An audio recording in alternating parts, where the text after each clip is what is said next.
Alors, mes amis, on est aujourd'hui tout près de notre 500e homélie. Et nous finissons la 10e année d'enregistrement. Alors, je ne savais pas que je prenais un contrat aussi long, mais c'est agréable quand même de me retrouver avec vous sur une base régulière. Et c'est bien agréable de me retrouver constamment avec la parole de Dieu dans différentes situations, dont celle-ci, qui est plus particulière par rapport au ministère habituel. Ça s'est avéré très significatif dans toute cette période de confinement, parce que au-delà des barrières, des rencontres physiques, ce moyen par YouTube nous permettait quand même d'être ensemble autour de la parole de Dieu. Et aujourd'hui, on va toucher un thème qui est très fondamental.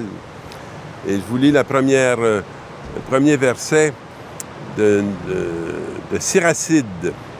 « Rancune et colère, voilà des choses abominables où le pécheur s'obstine. » Il ne faut pas penser, tant qu'il dit des choses abominables où le pécheur s'obstine, qu'il porte un jugement sur le pécheur.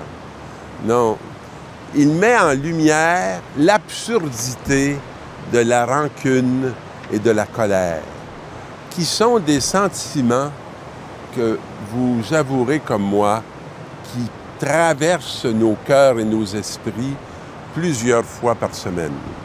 Et comment ne pas s'enfermer, comment ne pas se retrouver en enfer avec cette réalité qui nous tiraille. Parce qu'on ne sait pas comment vivre autrement les sentiments qui nous sont provoqués par des désagréments extérieurs, relationnels. L'homme qui se venge éprouvera la vengeance du Seigneur. Ça vaut la peine de méditer ça en profondeur, parce que le Seigneur n'est pas quelqu'un qui se venge, mais il y a en nous une dimension de Dieu qui est innée, parce qu'on vient de lui, et que si on n'est pas à la hauteur de ce que l'on est, c'est ce qui nous habite qui va nous maintenir dans un univers qui est insensé. Et l'homme qui se venge éprouvera la vengeance du Seigneur, celui qui tiendra un compte rigoureux de ses péchés. Celui-ci. Alors, si vous vous mettez à épier les gens, puis constamment à les juger, pensez pas que vous allez être différent par rapport à vous-même. Si vous vous enfoncez toujours dans un esprit qui est petit, un esprit qui ne rend pas justice, vous ne pourrez pas avoir un regard de justice sur vous-même. Et cette santé qui vous habite va vous travailler et vous nouer plutôt que vous libérer. Pardonne à ton prochain le tort qu'il t'a fait, alors ta prière, tes péchés te seront remis. C'est extraordinaire, hein? Quand on pardonne à l'autre, on est comme libéré. Pas du bout des lèvres, mais un pardon authentique. Il y a quelque chose qu'on voudrait recevoir, qu'on ne peut recevoir que si l'on donne. Hein? Que si l'on donne. Si un homme nourrit de la colère contre un autre homme, comment peut-il demander à Dieu la guérison? Tu n'es même plus capable de le demander. Puis même si tu le demandes, tu vas le demander du bout des lèvres. Parce que ta façon d'être, ce n'est pas ça. C'est une autre façon d'être qui n'appartient pas à Dieu et qui ne vient pas de Dieu. Et quand tu ne te couperas pas de celui qui te trompe, qui t'égare, tu ne pourras pas entrer dans le salut de celui qui vient vers toi pour te trouver. S'il n'a pas de pitié pour un homme son semblable, comment peut-il supplier pour ses propres fautes? Tu ne mesureras pas la réalité puis la gravité de tes actes. Lui qui est un pauvre mortel, il garde de rancune, qui donc lui pardonnera ses péchés? Ça va venir d'où? Ça va venir de quel esprit? Ça va venir de quel lieu? Pense à ton sort final et renonce à toute haine. Pense à ton déclin et à ta mort, et demeure fidèle au commandement. Et le commandement, ce n'est pas un ensemble de lois, c'est un état d'être, c'est l'amour. Pense à l'amour. Pense au commandement, ne garde pas de rancune envers le prochain, pense à l'alliance du Très-Haut et oublie l'erreur de ton prochain. Comme ça va se descendre par rapport à tes propres fautes, par rapport à tes propres bêtises et tes propres limites. Excusez. Alors, j'aime bien la deuxième lecture qui nous dit « Nous vivons et nous mourons pour le Seigneur ». Et ce qu'il dit, c'est « Aucun de nous ne vit pour soi-même et aucun ne meurt pour soi-même. » C'est pas pour soi qu'on fait ça, pour lui. Hein? Si nous vivons pour le Seigneur, et si nous mourons pour le Seigneur. Donc, on est toujours en présence du Seigneur. On est toujours en lien avec le Seigneur. Dans notre vie comme dans notre mort, nous appartenons au Seigneur. C'est fort, la dimension de l'appartenance. Hein? Et car si le Christ a connu la mort, puis la vie, c'est pour devenir le Seigneur des morts et des vivants. Alors le Seigneur a voulu visiter toutes les réalités de notre condition humaine pour pouvoir devenir le Seigneur de nos vies. Le Seigneur de nos vies.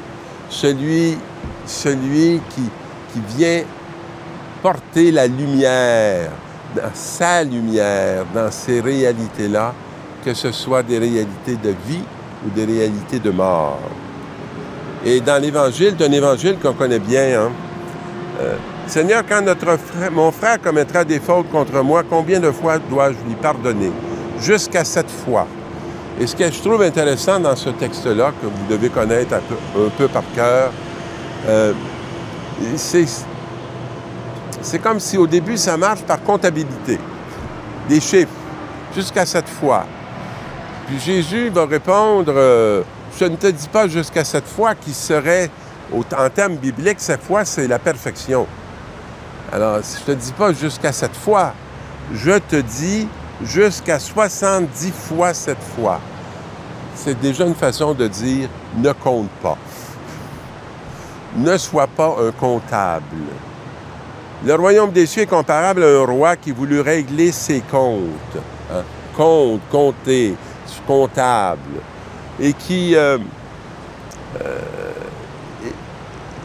voulut régler ses comptes avec ses serviteurs. Ça va faire... ça va régler ses comptes. Et puis, qu'est-ce qui arrive? Il commençait quand on lui emmena quelqu'un qui lui devait 10 000 talents, 60 millions de pièces d'argent. Comme il n'y avait rien pour rembourser, ben, cet homme-là dit, le maître ordonna de le vendre avec sa femme, ses enfants et tous ses biens en remboursement de sa dette. On peut trouver ça épouvantable, mais notre monde fait constamment cette réalité-là. On voue des familles entières à la déchéance pour une question d'argent. On justifie de ne pas trouver de moyens ou d'aménagement. Et on a l'impression que l'Évangile est terrible. Elle ne fait que décrire la réalité qu'on vit. Pas la réalité que Dieu crée. Dieu, c'est pas ça qu'il crée.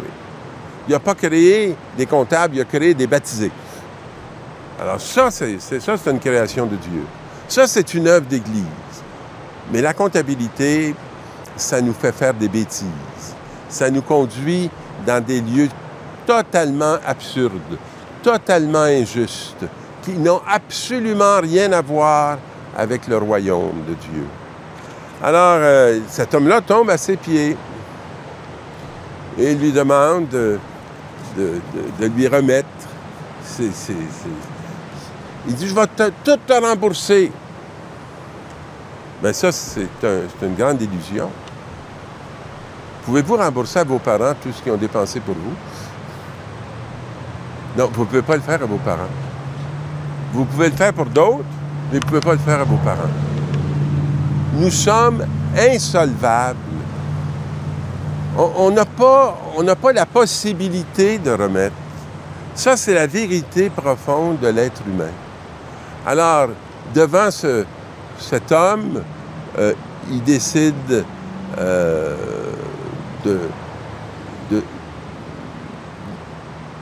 saisi de pitié, le maître de ce serviteur le laissa partir et lui remit sa dette. Voilà le royaume de Dieu. Voilà l'attitude de Dieu. Remettre les dettes. Ne pas imposer la remise. Hein? Être dans la miséricorde. Alors, mais en sortant, le serviteur trouva un de ses compagnons qui lui devait 100 pièces d'argent. Il se jeta sur lui pour l'étrangler en disant « Rembourse ta dette. » Aucune conversion. Aucune reconnaissance de ce qu'on vient d'accomplir pour lui. Il se jeta sur lui pour l'étrangler. Alors, tombant à ses pieds, son compagnon le suppliait. « Prends patience envers moi et je te rembourserai. » Mais l'autre refusa et le fit jeter en prison jusqu'à ce qu'il ait remboursé.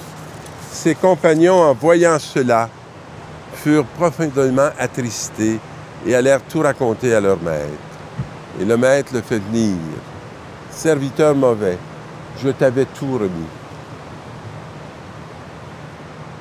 Ne devais-tu pas toi aussi avoir pitié de ton frère? » Et dans sa colère, son maître le livra au bourreau jusqu'à ce qu'il ait tout remboursé. Mes amis, si on vit comme des comptables, soyez sûrs qu'on ne pourra pas être dans le royaume de Dieu. Et que même si on nous remet tout, nous serons encore dans cette réalité qui nous détruit de ne pas accueillir le pardon et la miséricorde et de ne pas devenir miséricordieux, d'être dans un univers où tout est mesuré, tout est calculé et rien n'est gratuit. Bonne semaine dans la gratuité de Dieu. Amen.